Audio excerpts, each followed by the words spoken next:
Some leftover jokes from a busy week. You saw Facebook change their name. Jimmy Fallon said in response, Spectrum was like, we used to be Time Warner. People still hate us.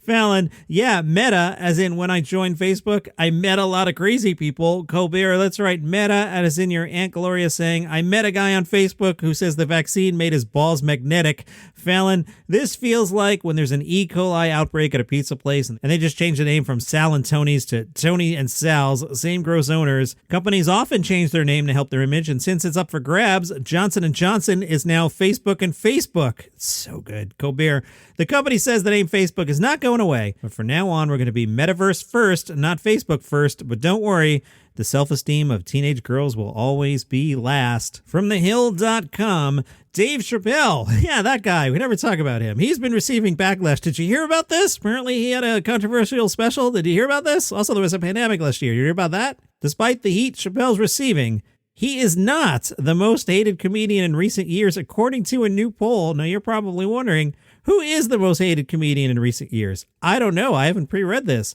But entertainment website Buddy TV asked more than 1,000 Americans from Generation Z to baby boomers. Buddy TV did this. Okay. Asked their thoughts on today's comedy scene. The poll asked respondents how they felt about some of the most well-known comedians to see who was considered the most popular, liked, disliked, and offensive. The site surveyed 1,124 people, most of whom were millennials and men. All right, millennials and men, top 5 answers on the board. Name a comedian. They said Bill Cosby, Robin Williams, Ellen DeGeneres, Amy Schumer, Kevin Hart, and Chappelle. All right, maybe 6 answers on the board. So it's name a comedian, and they named Cosby, yeah, Robin Williams, Amy Schumer, Hart, Chappelle, all right. When it comes to who is the most disliked, 20% disliked Bill Cosby, 15% disliked Amy Schumer, 11% disliked Ellen DeGeneres, 9% disliked Roseanne Barr, and 6% disliked Dennis Miller. What a weird list. Buddy TV wrote, in a strong case for gender-based discrimination in the comedy world, the next 3 most hated comedians after Bill Cosby were all women. Amy Schumer, Ellen DeGeneres, and Roseanne Barr. Even Louis C.K., who was also the subject of several sexual misconduct allegations, was disliked most often. If you listened yesterday, I had started poking away at Vulture's list of the best new and up-and-coming comedians, and I read a bunch, and then I wanted to do some other things. Same thing's going to happen here, but let's jump back in the list. Kenice Mobley. As a stand-up, Mobley regales audiences with twisted and tragically horny tales from the front lines of the dating world in such a matter-of-fact way, it almost doesn't even feel dirty.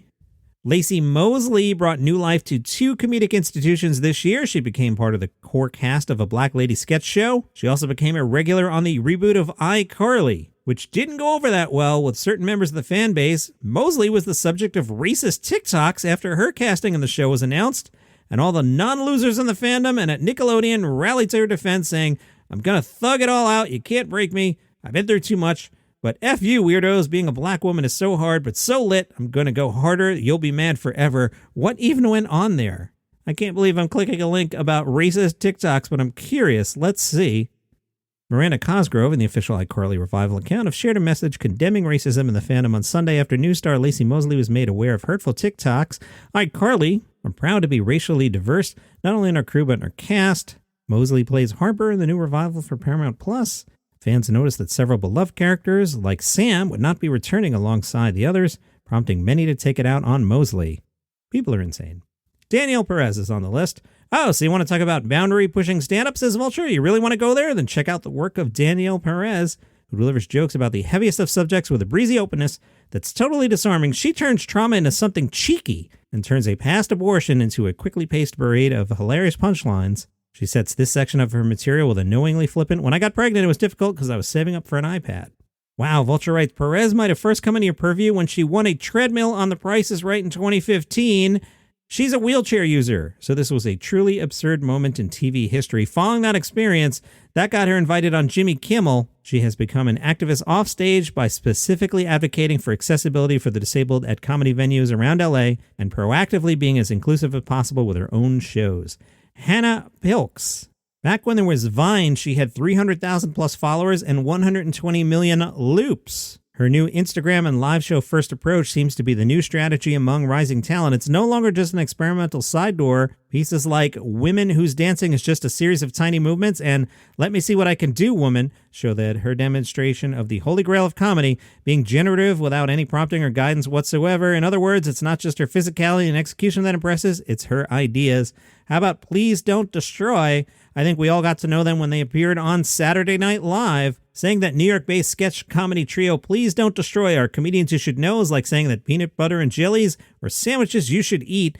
Their goodness is a known entity, but there's a good chance that at the outset of this year, you hadn't witnessed them. Prior to the pandemic, the three friends performed in the same sketch and stand-up scene of recent NYU grads as fellow 2021 comedian you should know, Rachel Sennott, earning a fan base for their energetic on-stage chemistry and sketches that were both totally absurd in their premises and pro-level airtight in their construction. I was digging them when they showed up on SNL. Let's do one more today. Nori Reed. Reed's stand-up persona is like a poised, casual dom, or the coolest bitch in school, drawing the audience in with her dry air of superiority so that they follow along with her zig-zagging tangents in an extremely Californian bit of material.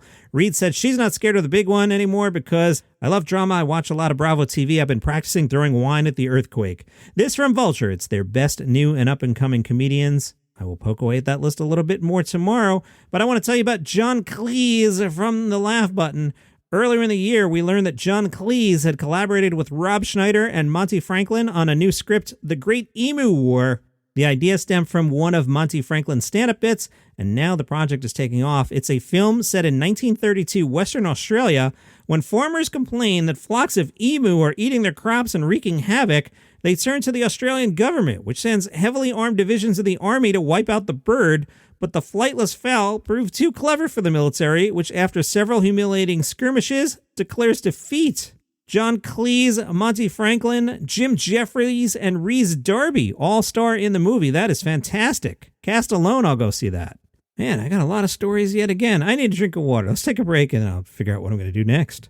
Today's Daily Comedy News is brought to you by Travel is Back. It's one of my side hustle podcasts. On that one, I tell you about places I've been and what I like to do when I go there. This one, Desert Road Trip. Been driving through the Arizona desert, now making way over towards Albuquerque. Travel is Back wherever you get your podcasts. All right, let's do this Henry Winkler story from The Hollywood Reporter. You know Henry Winkler, the Fonz? Yeah, you're showing your age, and you're a good age because you're like my age. When I was a kid, boy, the Fonz was it. And as an adult at SiriusXM, I got to meet Henry Winkler, and I'm sure he had heard this 5 billion times that I didn't care. And I said to him, boy, if 7-year-old me could see me now. Henry Winkler was just so nice that day. So glad I got to meet him.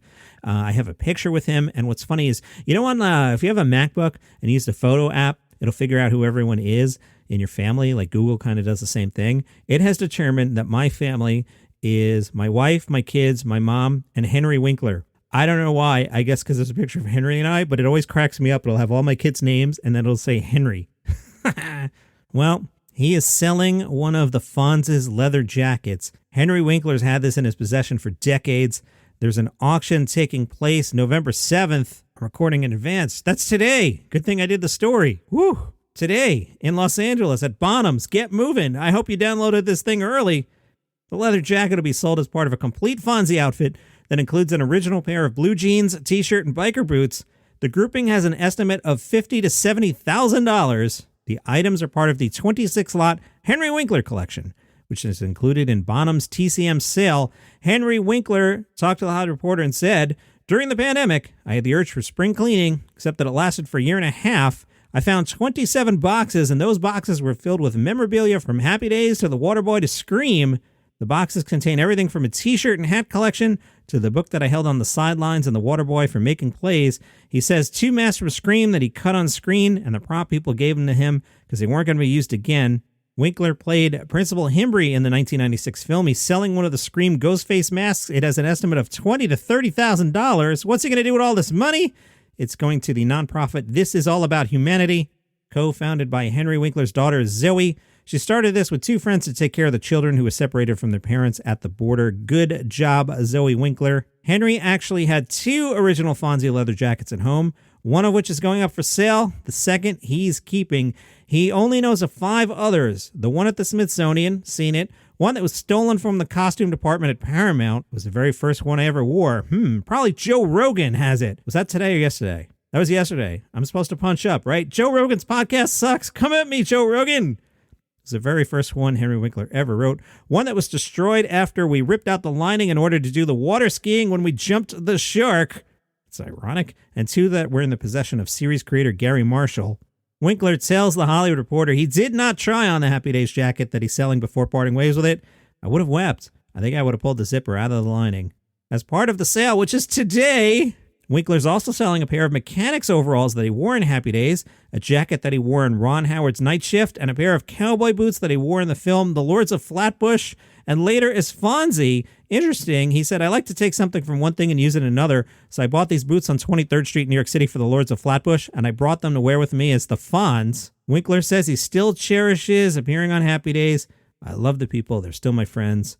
I'm taking Marion Ross to lunch for her 93rd birthday. Ron Howard's like my brother, my younger brother, and Anson Mount and Donnie Most. We talk all the time. As part of his spring cleaning, Winkler said, I realized I'm honestly a hoarder. I save everything. Think it's eventually going to be useful or important. I mean, I'm talking about jewelry boxes, little boxes of different sizes, kind of stacked like a Russian doll. And I saved them for 40 years thinking I'm going to give somebody a gift that's going to be this big and I have the box put it in, except I never found the gift to actually put in the box. He also found that he had a complete set of Happy Days trading cards still in the cellophane, an alien's rubber head from the show Sightings that he produced, a pop-top can of fresh air from Winnipeg, Canada, what? Every political pin he ever got in his adult life, and an unopened box of M&Ms from Air Force One. He said, I never got to ride on it, I got to stand in it. They were all in my home in a storage area.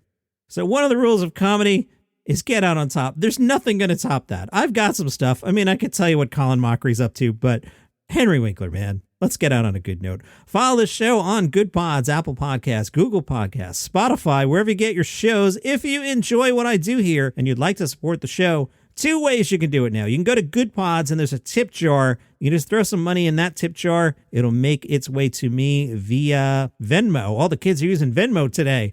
All the kids. I have kids and they all use Venmo. So if you want to Venmo me a couple bucks, appreciate it. Or go to buymeacoffee.com/dailycomedynews. And I would take your money. Either way, I'm going to do the same thing with the money. I'm going to go to National Donuts Chain. I'm going to buy a large iced coffee with caramel and milk. And then I will give you a shout out on the show. So follow the show, Good Pod, Spotify, Apple, Google.